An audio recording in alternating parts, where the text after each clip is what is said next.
I'm just getting to where the prompt is, which I'm sure you'd like to see. Here we go. This is a way to start thinking about habits versus rituals.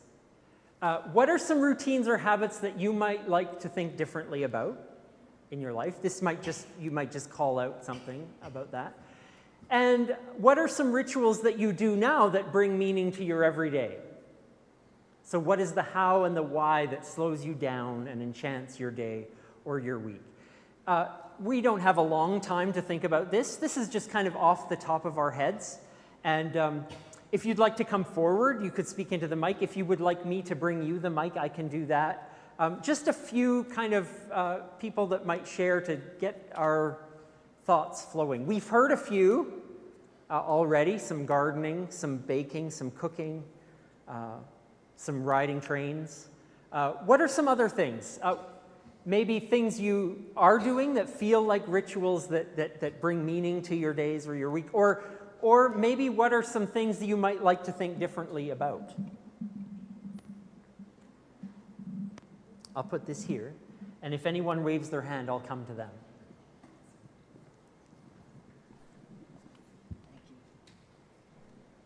Thank you. Richard Wagamese again.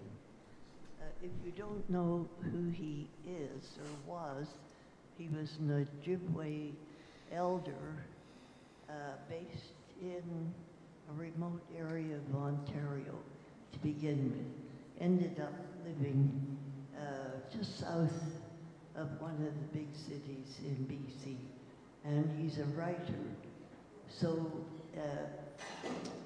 I'm amazed by this man's spirituality, and he has made the statement that when you're grateful to the Creator always gives it back to you, and he repeated always. So I have this little meditation that I do in the morning, and I start off by saying, I give thanks to the Creator for the gift of life in all things, and for the gift of a new day of life for me on this beautiful planet Earth. And I go on from there. But it reminds me of our relationship to all living things. And I'm grateful. I'm very grateful for life. Thank you.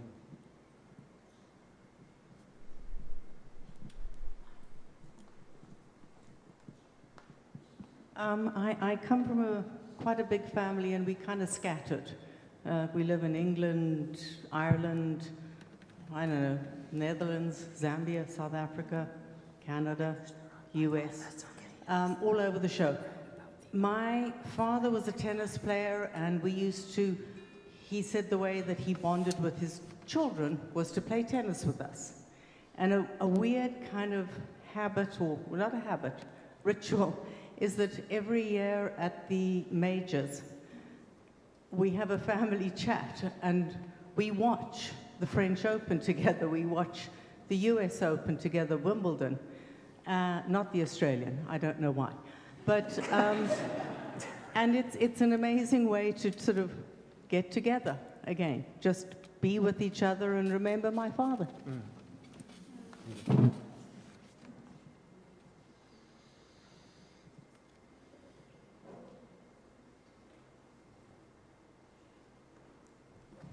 Okay. It's nice to look at folks when you talk. It is. We're okay here? Yeah. Is this guy working? Something simple that I started doing quite a while ago was every morning having a glass of water with honey and lemon in it to give the body a little bit of a kickstart kind of a thing. And I thought about it for a while because it's pretty easy and it doesn't take you very long. You kind of rush through it. And then one day I sat down and I thought, there's more to just even this little simple drink.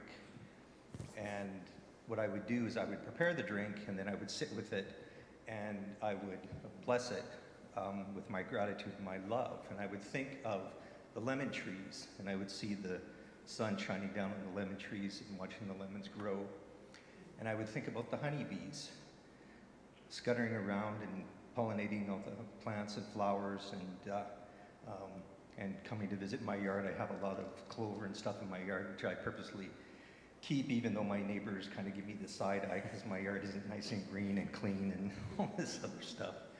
But I sit and I think about the honeybees and how grateful I am for what they do every day, busy going about pollinating and making this miracle food honey. And then I also like to bless the water with its ancient wisdom and knowledge, and for what it brings to supporting life in my life. And I try to do that every morning now. It slows you down.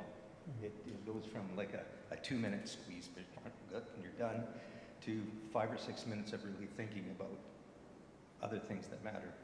So that's my change, and that's what I do. Thanks.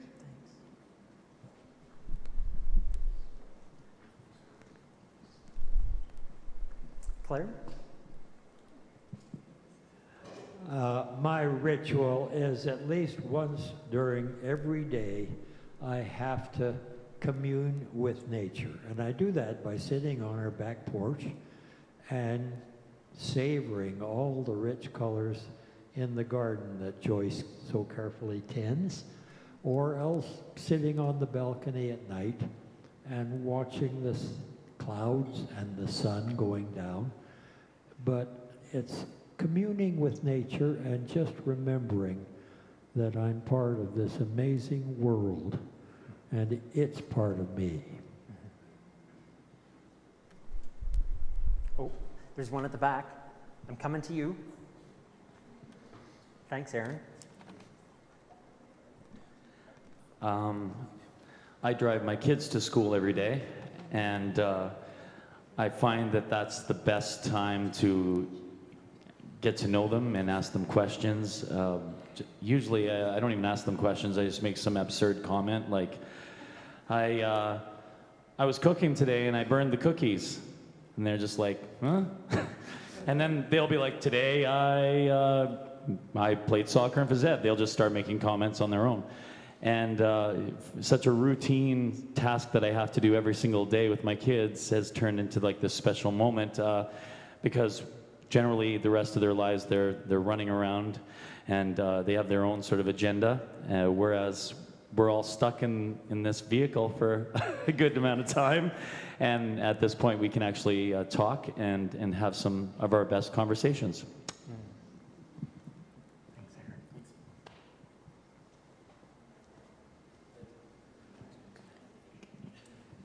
My parents had a ritual, or I always thought it was a habit, of praying before and after meals, and then reading a piece of scripture before the last prayer after a meal. It was either the King James Bible or a children's story. And I think it was their ritual, not a habit.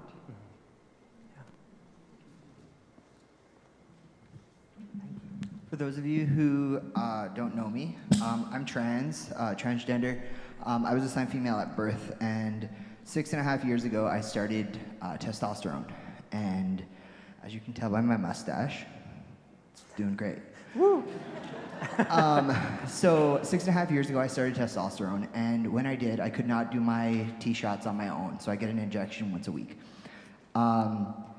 And through multiple circumstances in my life, it came to a point where I had to do it on my own. And from being something that I so feared every single week to have to do it on my own, to later on in my medical journey, I came to a point where I had to decide, do I want to continue with testosterone? Because I had the option to not. And do I want to continue? And the thought that came to my mind is that this is not just like a routine now. This is a symbol of my independence. And I've lost so much through coming out and coming out as non-binary. I've lost my entire family of origin, except for my dad. And every single Monday evening when I do my T-shot, I sit, I get to pick out a Band-Aid, and I have all these pretty colorful Band-Aids, Barbie and Sesame Street and princesses and some camo ones. And every week I get to pick out a Band-Aid. Every week I get to sit down and I get to say to myself, I'm choosing me, and I'm choosing my journey. So that's a little ritual that I really appreciate. Thank you. Barbara, do we have anything from people at home? Nope, nothing? That's okay. That's all right. We could do this all day, and it's beautiful because we get to hear our own experiences of the things that bring our lives meaning, that might seem just like simple tasks, but they get imbued with this sense of connection, meaning, and purpose. And we'll continue to think about that through the course of today and the rest of this series. But a great start. Thank you for those who have shared. Let's sing that song again. We were just getting the hang of it. We'll have another chance.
We'd sing much better if the technology let us sing more consistently, wouldn't we?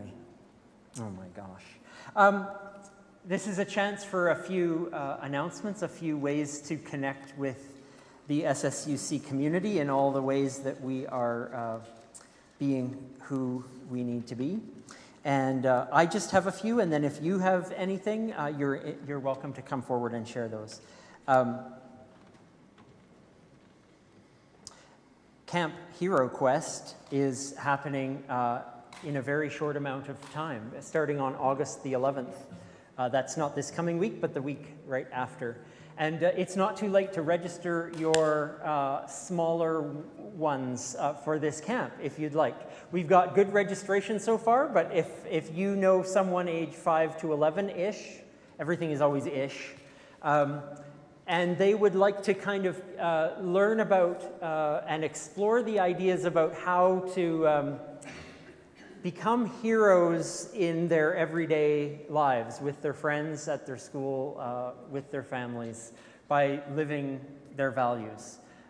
This is an exciting time to do it, and I'm told there's a very special guest coming on one of those days in camp that's going to swing by and be quite exciting.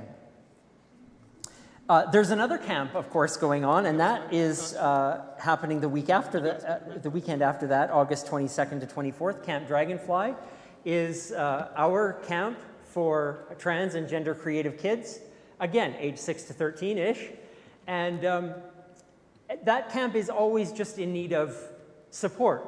There are ways that we can support that with some just our hearts knowing that we are providing the space and the safety for these kids to have an amazing time.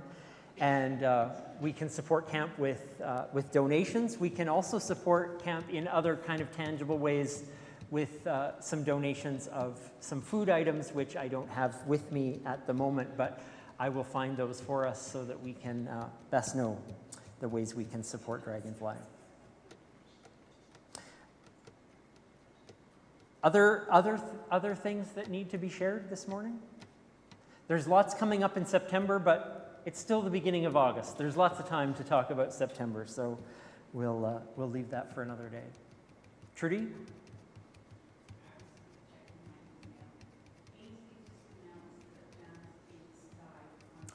Oh my gosh, okay, thank you. Trudy's saying that Janet Bates, who's been a member of our community for some time and has not been able to be present due to a stroke that happened a couple of years ago, Janet Bates has died. So our hearts are with her family, and we'll have another chance to honor her and all that she has been for us and for others.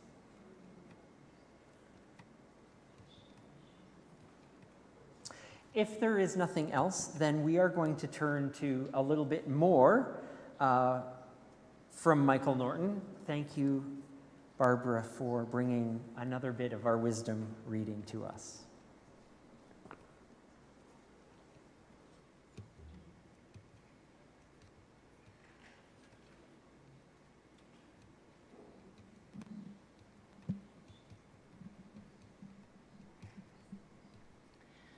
The Ritual Effect by Michael Norton, excerpt from Chapter 1, Our Ritual Signature. Many rituals that people perform in their everyday lives are legacy rituals from cultural, familial, or religious traditions.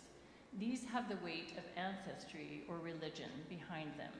By performing these acts, one person can be fused with those who came before them, sang the same songs, made the same cookies, lit the same candles, walked the same pattern of steps. These rituals create social cohesion through a dense layering of experiences scaffolded by traditions, institutions, or passing down a heritage or legacy. We see time and again that people have always also crafted their own rituals.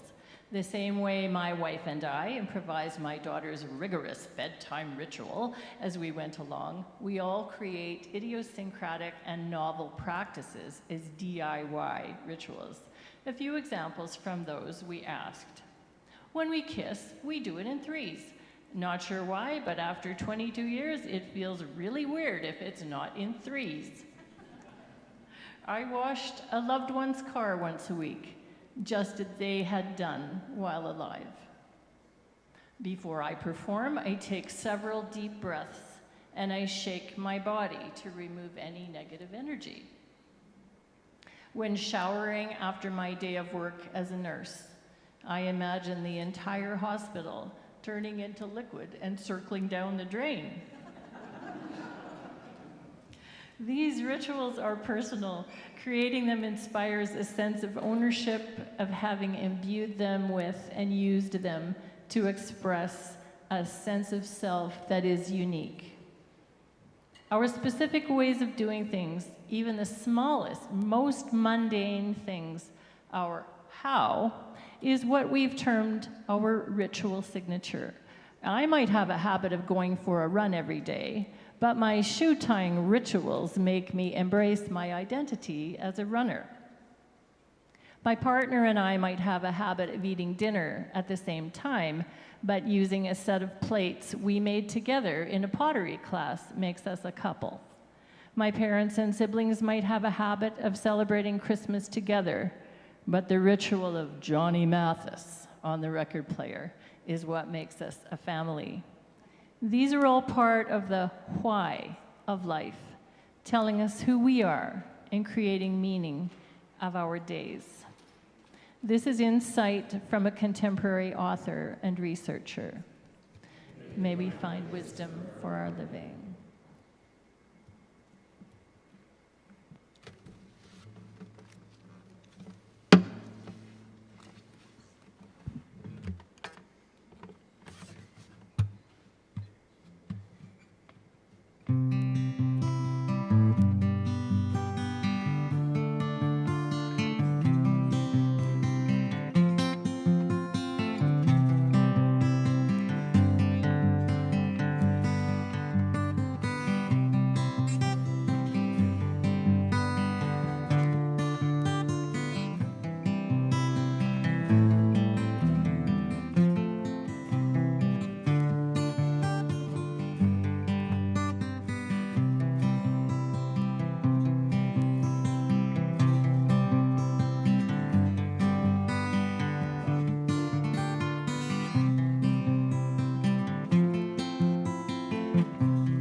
Some of you would have noticed that we didn't light our community candle at the start of our gathering.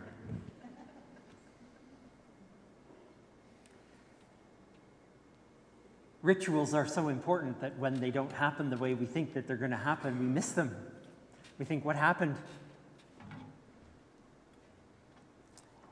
And so as we light this candle now, we recognize that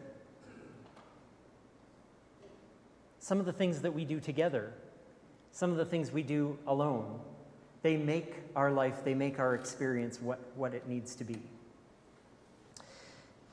And I think ritual, we often think of ritual as one of those kind of ancient things that, people who before they had scientific explanations and before they went to school and they studied, these were things that made the world make sense to them.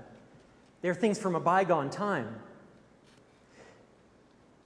But in a world that's fast-paced and feels fragmented and harsh in the world that we live in, this sense of ritual is necessary now more, perhaps, than ever for us. It's easy to feel untethered, and rituals can ground us. It's easy for our days to fly by, and we think, how can it be Sunday again already? Or, where did July go?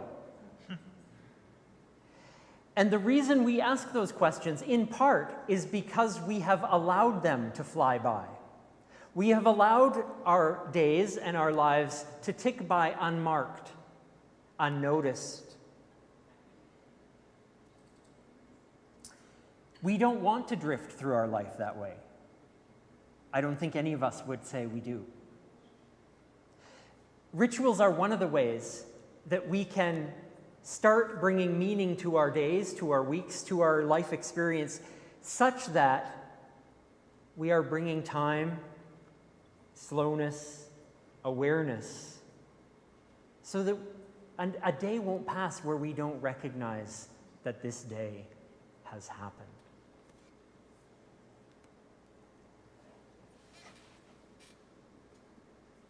Just because we're a spiritual community that doesn't do things in a traditional theocentric way doesn't mean also that we don't have a ton of rituals among us, does it?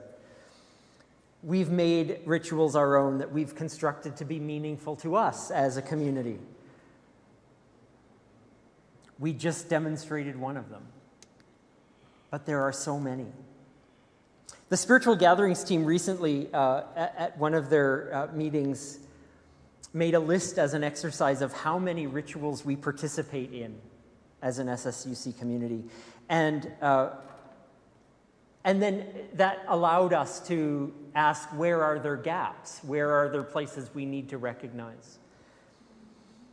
We identified over 25 rituals that animate our life together, and I'm sure we missed a whole bunch. But these are the ways that we make meaning out of our communal life, and we recognize that there's room for plenty more. And like our author has mentioned in the reading that Barbara read today, there's equal value not just in the big kind of institutional, religious, or family rituals and traditions that we're about. There's value in the small intentional acts that we do every day, the ones that are meaningful, perhaps to just us or a small circle of people around us, like a birthday toast or preparing a meal for a friend going through a hard time. One that was special for us when our kids were going to school was on the last day of school, we would have dinner where we ate dessert first. And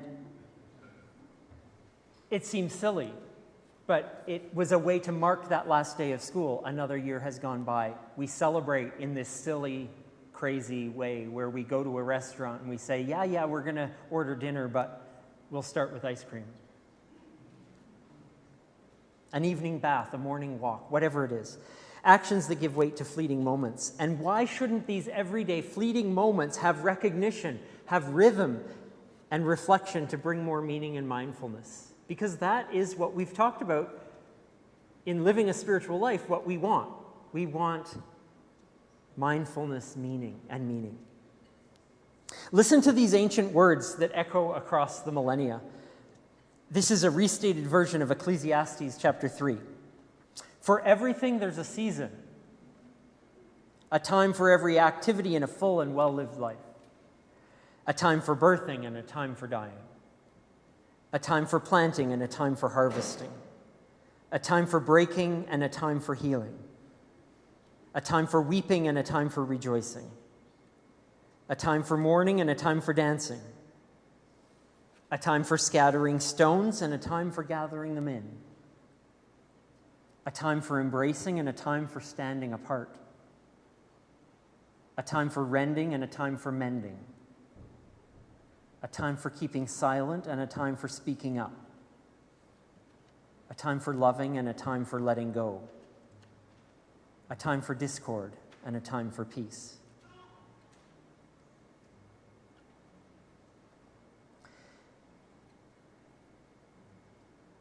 Just a little aside, notice how there's no sense of what to believe in this reading that comes from our spiritual tradition. There's no sense that you have to ascribe to any particular way of being, believing, ascribing when you read that. This poetic meditation doesn't prescribe anything. It simply names what it means to be human. When life comprises of all these experiences, often in waves, we have the power to decide how to respond. We have the choice of how to infuse our everyday experience with intention. And in all of those experiences of life, we have the power to mark them and honor them.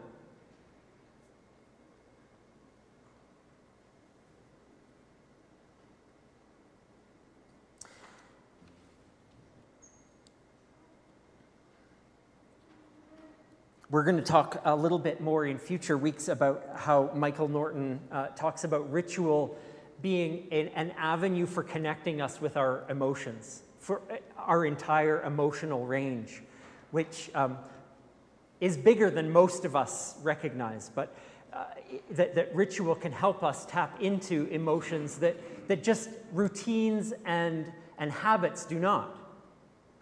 And we'll talk more about that later, but Here's why I'm excited about this series. We have a chance to really look at the way we spend our days. What are our routines that could be rituals? Where do we feel stuck or cold or like we're just going through the motions? Even if we're a ritual skeptic, which we're allowed to be, we're not asking ourselves to do anything we're not comfortable with. We're asking ourselves, what would give our days more meaning, more depth, more understanding?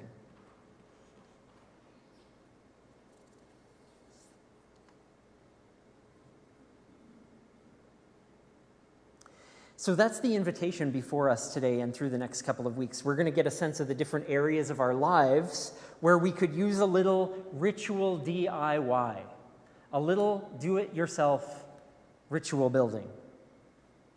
Maybe we'll recognize just how ritual-rich our lives already are.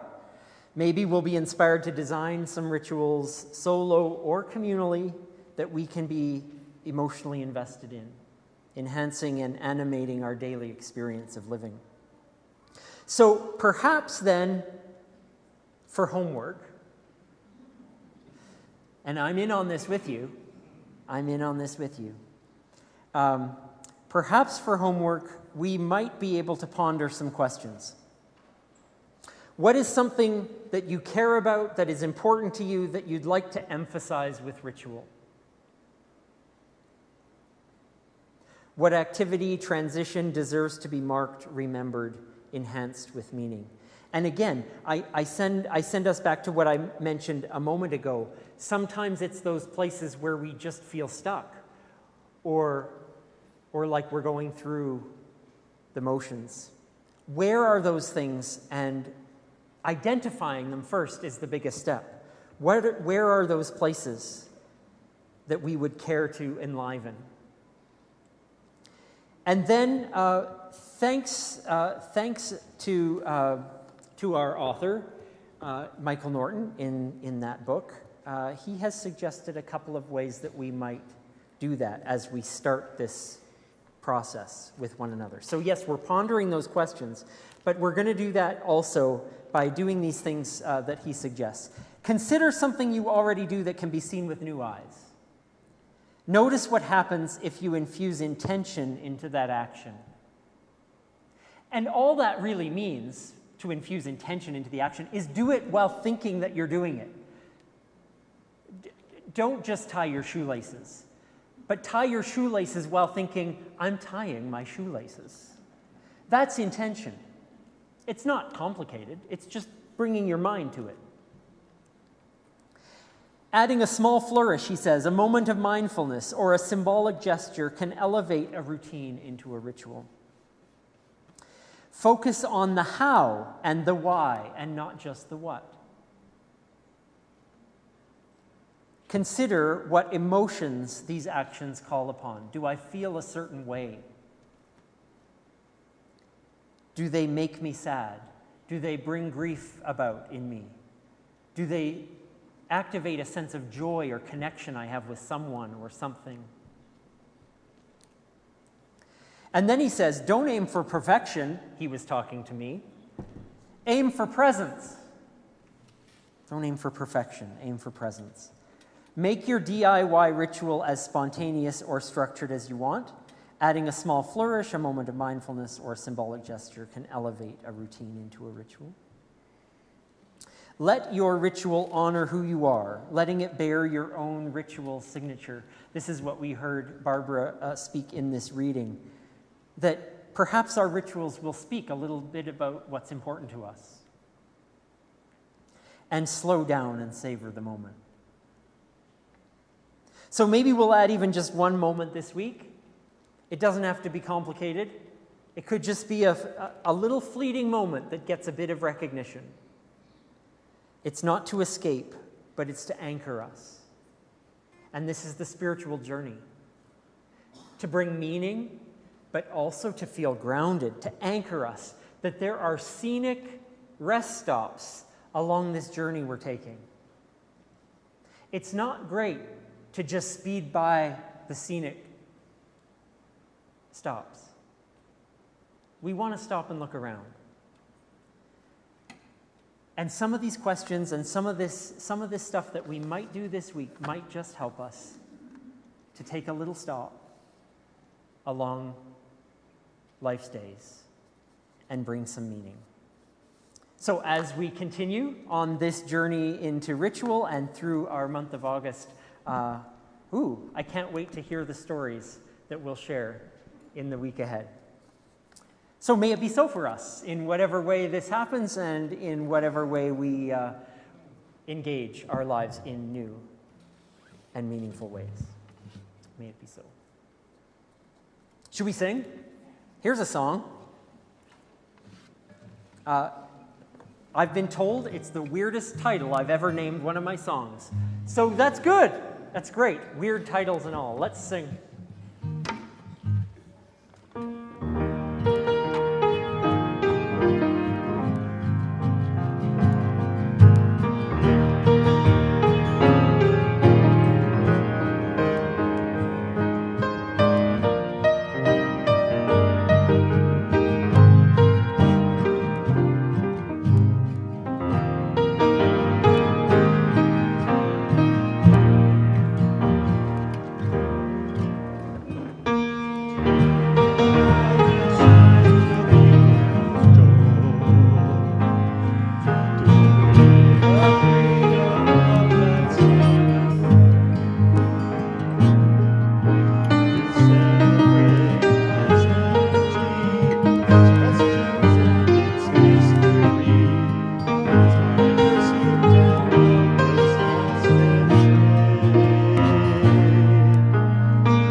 so we can focus our attention and we can strengthen our intentions to live in the ways that we best want to live. Let's use these words in front of us as a way to do that today. In our experience of each ordinary day, we approach the mundane and the routine as ripe for possibility. Let's remember that meaning doesn't have to be inherited. It can be designed, discovered, and shared. We hold space for each other's experiences, births, losses, joys, uncertainties, and mark them with attention, not just reaction. May we give ourselves the permission to craft our days and weeks with time that honors who we are and who we're becoming, with care, creativity, and courage. We commit to exploring without judgment, inventing without permission, and building rituals that speak to the truth in our lives. We will be artists of intention, architects of emotion, keepers of memory for ourselves and for our communities. May it be so. And so we take this candle, part of our ritual of being together, and we change the light because we are changed in every interaction, in every moment, in every day. May we be that change, and may we take it from this place to wherever it needs to go.